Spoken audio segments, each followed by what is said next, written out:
할렐루야, 관계 성도 여러분, 지금은 12월 11일 금요일 새벽 예배 시간입니다. 사도신경으로 신앙 고백 먼저 드리겠습니다.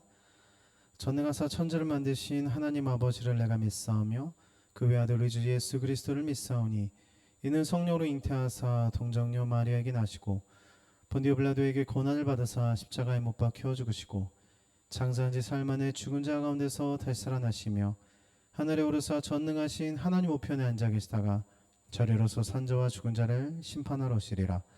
성령을 믿사하며 거룩한 공예와 성도가 서로교통하는 것과 죄를 사해 주시는 것과 몸이 다시 사는 것과 영원히 사는 것을 믿사옵나이다. 아멘.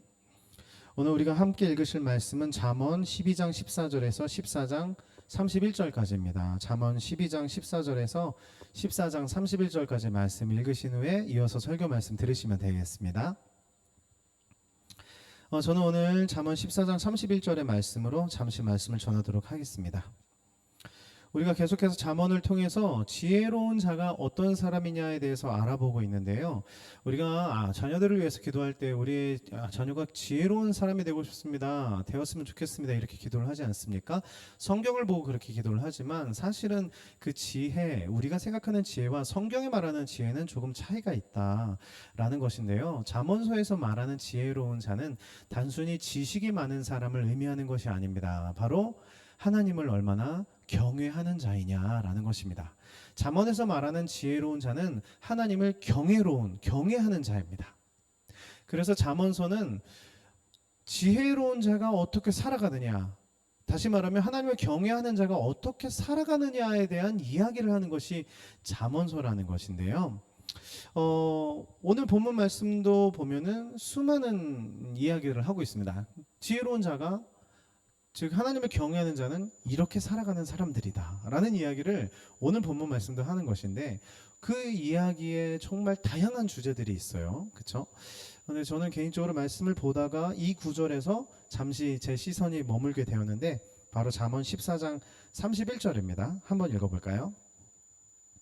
가난한 사람을 학대하는 자는 그를 지으신 이를 멸시하는 자요, 궁핍한 사람을 불쌍히 여기는 자는 그 주를 공경하는 자니라. 성경은 한 가지의 단어로 처음부터 끝까지 쓰여졌다라고 말을 해도 과언이 아닐 것입니다.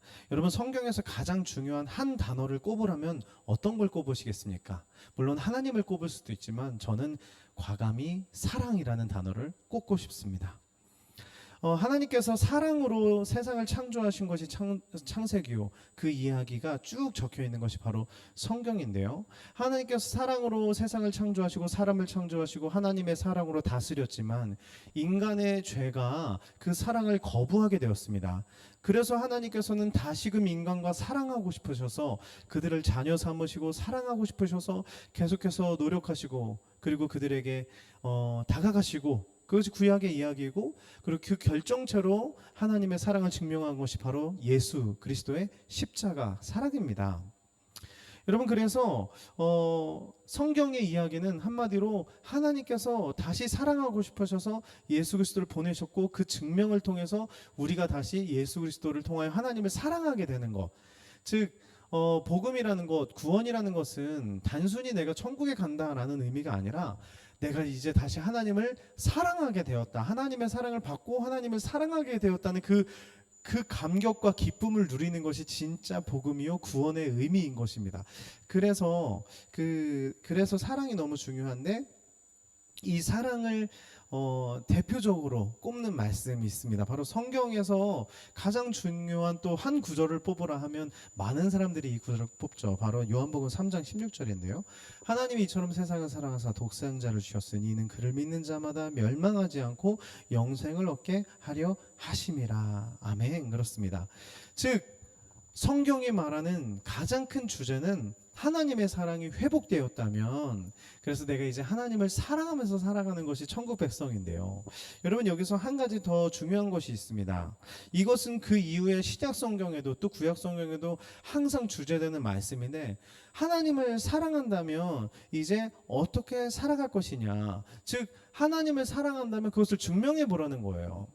대표적인 게 야고보서 아니겠습니까? 하나님을 사랑하느냐? 그렇다면 그것을 증명해 봐라.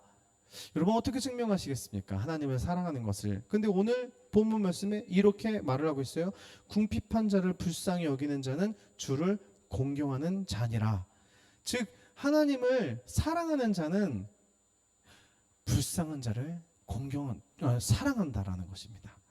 여러분 이것이 성경에서 처음부터 끝까지 정말 강조하는 하나님 나라 백성의 삶인데요. 주제는 딱 이겁니다. 하나님을 정말 사랑한다면 이웃을 사랑하라. 이웃을 사랑하는 것이 하나님을 사랑하는 것의 증명이다라는 거죠. 구약 성경에 보면 이스라엘 백성들이 지켜야 하는 율법이 무려 613가지가 있었습니다. 613가지의 그 계명을 10가지로 줄여놓은 것이 10계명이고 그 10계명을 또 2가지로 줄여놓은 것이 바로 이 말씀인데요.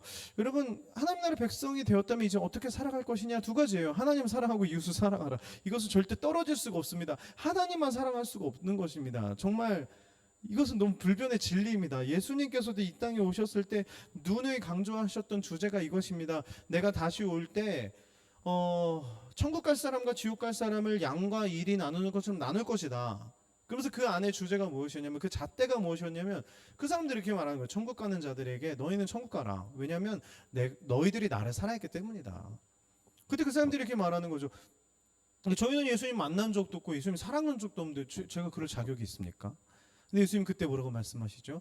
네 이웃을 네가 사랑하지 않느냐 그가 바로 나다라는 말씀이시죠. 예수님께서 십자가에 달리시기 전날 밤에도 우리 그리스도인들에게 주시는 아주 중요한 말씀이 있습니다. 제자들에게 이런 말을 해요. 너희들이 나의 제자라면 나의 계명을 지켜야 된다. 나의 계명을 지켜야 주위 사람들이 너희들이 나의 제자인 걸 알 것이다. 여러분 이것을 그리스도인 아니면 뭐 하나님의 자녀라는 타이틀을 한번 넣어서 똑같이 말씀해 보십시오. 예수께서 이렇게 말씀하신 것. 너희들이 그리스도인이라면 너희들이 하나님의 나의 자녀라면 이 계명을 지켜라. 이 계명을 지켜야 너희 주위 사람들이 저 사람이 정말 그리스도인이며 하나님의 자녀라는 걸 알게 될 것이다. 그래서 이 계명을 지켜라. 이 계명은 무엇이냐? 내가 너희를 사랑같이 너희도 서로 사랑하라. 사도 바울도 야고보도 베드로도 수많은 서신서에서 강조하는 주제는 딱 하나입니다. 복음 받고 구원받았으면 나만 천국 가라? 그게 아니라는 거죠. 복음 받고 구원받았으면 이제는 어떻게 하면 공동체에서 서로 사랑하고 세상 속에서 하나님의 사랑을 사랑으로 전할 것이냐.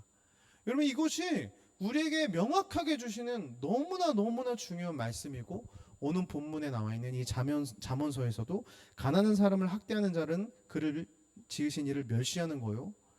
궁핍한 사람을 불쌍히 여기는 자는 하나님을 공경하는 즉 하나님을 지혜로운 사람이다라는 것을 말하고 있는 것입니다. 말씀을 마무리할 텐데요. 우리가 신앙생활 잘하느냐라고 생각을 할 때 대부분 이렇게 생각해요. 내가 말씀 보고 기도 열심히 하고 예배 잘 빠지지 않고 교회에서 봉사하면 내가 신앙생활 잘하고 있어라고 생각합니다. 그러나 하나님 보실 때 사실 그거는 죄송하지만 굉장히 기본적인 것입니다. 굉장히 기본적인 거예요. 그것을 넘어서야 됩니다. 그게 진짜 신앙생활을 잘하는 건데 넘어서는 것이 뭐예요? 바로 공동체요 세상입니다. 근데 많은 사람들이 거기서만 머물러 있습니다. 나만 잘하면 된다라고 생각합니다. 나만 어느 정도 율법 지키고 어느 정도로 말씀과 기도로 무장했으면 잘한다고 생각합니다. 아닙니다. 하나님이 판단하시는 것은 얼마나 이웃을 사랑했느냐입니다. 얼마나 이웃을 사랑했느냐. 구약 시대 때도 신약 시대 때도 지금의 시대도 이 진리는 변하지 않기 때문에 저는 제가 그렇게 살지 못하고 있지만 이 진리가 너무 변하지 않기 때문에 이 진리를 과감히 말씀을 드리고 있고 저도 그렇게 살고 싶습니다. 하나님의 마음은 하나님은 우리에게 무엇을 원하실까요? 하나님의 마음은 어디에 있을까요?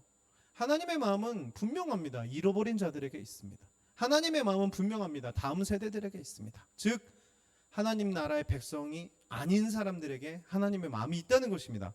여러분 그렇다면 하나님의 뜻은 무엇일까요? 우리에게 바라시는 하나님의 가장 큰 마음은 무엇일까요? 너무나 당연한 거 아니겠습니까? 하나님 손잡고 잃어버린 자를 찾아가는 것. 하나님 손잡고 다음 세대들을 찾아가는 것. 하나님이 눈물 흘리시는 그들에게 내가 다가가서 하나님 앞으로 데려오고 그리고 내가 그 사명에 쓰임 받는 것. 그것을 오늘 내가 살아내고 있다면 나는 오늘 꽤 괜찮은 신앙생활을 하고 있는 것일 것입니다. 죄송합니다. 말씀과 기도는 너무나 기본적인 것입니다. 말씀과 기도를 왜 합니까? 하나님의 뜻을 알고 하나님의 뜻대로 살고 싶어서 하는 거 아니겠습니까? 하나님의 뜻, 잃어버린 세상에 있습니다. 오늘 우리에게 주어진 이 하루를 뜻있게 보낸다면 그것은 바로 내가 주위에 만나는 사람들에게 하나님 나라 백성으로서의 삶을 보여줄 수 있다. 즉 그들에게 착한 행실을 통하여서 아, 저 사람처럼 나도 살고 싶다. 아, 저 사람 정말 그리스도인이라더니 좀 다르네. 그런 삶을 우리가 보여주고 전해줄 수 있다면 오늘 하루 굉장히 의미 있는 하루가 될 것 같습니다. 그런 의미 있는 삶, 그런 하나님을 존중히 여기고 지혜로운 삶 살아내는 복된 하루 저와 여러분 보내시기를 예수님의 이름으로 축복합니다. 제가 기도하고 주기도문으로 예배 마치겠습니다. 사랑하는 하나님께서 우리에게 분명히 제시한 것은 하나님을 사랑한다면 이웃을 사랑하라. 이웃을 사랑하는 것이 정말 하나님을 사랑하는 것이다라고 우리에게 불변의 진리를 가르쳐 줬음에도 불구하고 우리의 신앙생활에 여전히 나에게만 머물러 있지는 않는가 돌아봅니다. 오늘 나는 주님 얼마나 많은 사람들에게 하나님의 사랑을 전할 수 있을까요? 그것이 오늘 우리의 숙제가 되게 하여 주시고 하나님의 사랑을 이웃을 사랑하는 것에 증명하게 하여 주셔서 정말 내가 꽤 괜찮은 그리스도인의 삶을 오늘 하루 살아낼 수 있도록 축복하여 주시옵소서. 예수님의 이름으로 기도드립니다. 아멘. 하늘에 계신 우리 아버지여, 이름이 거룩히 여김을 받으시오며 나라가 임하옵시며 뜻이 하늘에 이루어진 것 같이 땅에서도 이루어지리다. 오늘날 우리에게 이런 양식을 주옵시고 우리가 우리에게 죄진 자를 사준 것 같이 우리의 죄를 사여 주옵시고 우리를 시험에 들게 하지 마옵시고 다만 악에서 구하옵소서. 대견하라고 건세와 영광이 아버지께 영원히 있사옵나이다. 아멘.